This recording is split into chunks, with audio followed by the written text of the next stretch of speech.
Office हा एक भयंकर सापळा आहे. स्पर्धा परीक्षा त्या आधीच ठरलेल्या असतात. आणि तो निर्दयी बॉस, तो फक्त वाट पाहत असतो की कधी एखादा कमकुवत माणूस चूक करतोय आणि खाली पडतोय. जरा विचार करा, या भयानक वास्तवात आपण रोज जगतोय. या निर्दयी जगात अहोरात्र काम करणं आणि स्वतःचा घाम जगाला दाखवणं ही एक अत्यंत जीवघेणी चूक ठरू शकते. इथेच एक मोठा धोका दडलेला आहे. एक मूर्ख माणूस आपला सगळा संघर्ष, आपली सगळी धावपळ जगाला दाखवतो आणि अतिशय कमकुवत दिसतो. पण दुसरीकडे एक खरा मास्टर आपले सर्व कष्ट शिताफीने लपवून ठेवतो. तो कोणालाच काही थांगपत्ता लागू देत नाही. त्यामुळे तो अगदी अजिंक्य आणि प्रचंड ताकदवान वाटतो. या सगळ्यात सर्वात महत्त्वाचा आहे तो नियम 30. हा सत्तेचा एक अत्यंत गुप्त आणि काळा नियम आहे. हा नियम स्पष्ट सांगतो की केलेली सर्व कामे अगदी नैसर्गिक आणि सोपी वाटली पाहिजेत. तुमची कोणतीही धावपळ किंवा कष्ट कुणालाही दिसता कामा नये. इतिहास पाहिला तर जपानमध्ये सेन नो रिक्यू नावाचा एक अत्यंत हुशार सल्लागार होता. तो चहापानाचा एक अतिशय गुंतागुंतीचा विधी आयोजित करायचा. पण पाहणाऱ्यांना मात्र ती फक्त एक साधी, सुंदर आणि अत्यंत नैसर्गिक क्रिया वाटायची. या निर्दोष कामामागे असलेली आपली प्रचंड आणि हाडे मोडणारी मेहनत त्यांनी नेहमी लपवून ठेवली. आणि याच एका गोष्टीमुळे त्याने अफाट राजकीय शक्ती मिळवली. आणि म्हणूनच कष्टाची सर्व दृश्य चिन्हे पूर्णपणे नष्ट करणे गरजेचं आहे. जर एखाद्या शत्रूने कष्ट पाहिले तर मास्टरची जादू तिथेच संपते.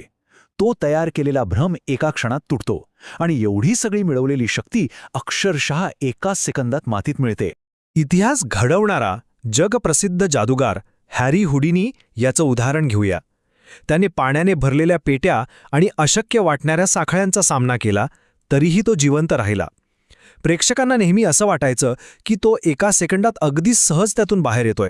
पण खरं सांगू, तो खरोखर कोणत्याही जादूमुळे मृत्यूपासून वाचला नाही. आपले सांधे निखळवून घेण्याचा आणि श्वास रोखून धरण्याचा सतत आणि अत्यंत वेदनादायक सराव त्याने केला. हा भयंकर सराव त्याने अंधारात पूर्णपणे लपवून ठेवला. कशासाठी? जेणेकरून बाहेरच्या जगाला फक्त आणि फक्त त्याची अफाट ताकद दिसेल. टिकून राहण्यासाठी हे 3 साधे नियम आहेत. 1. खरा मास्टर वेदनेतही हसायला शिकतो.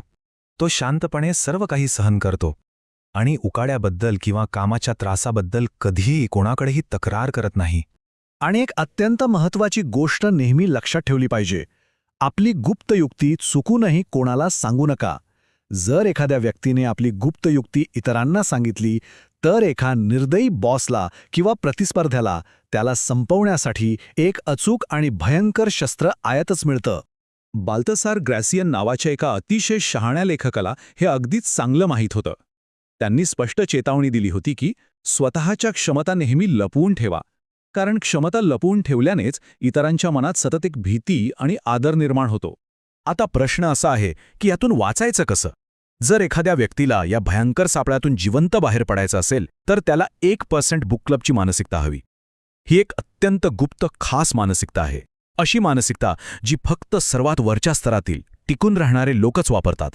जो माणूस यात बळी पडतो तो नेहमी स्वतःचा घाम दाखवून आणि आपण किती काम करतोय हे सांगून लोकांना प्रभावित करण्याचा प्रयत्न करतो.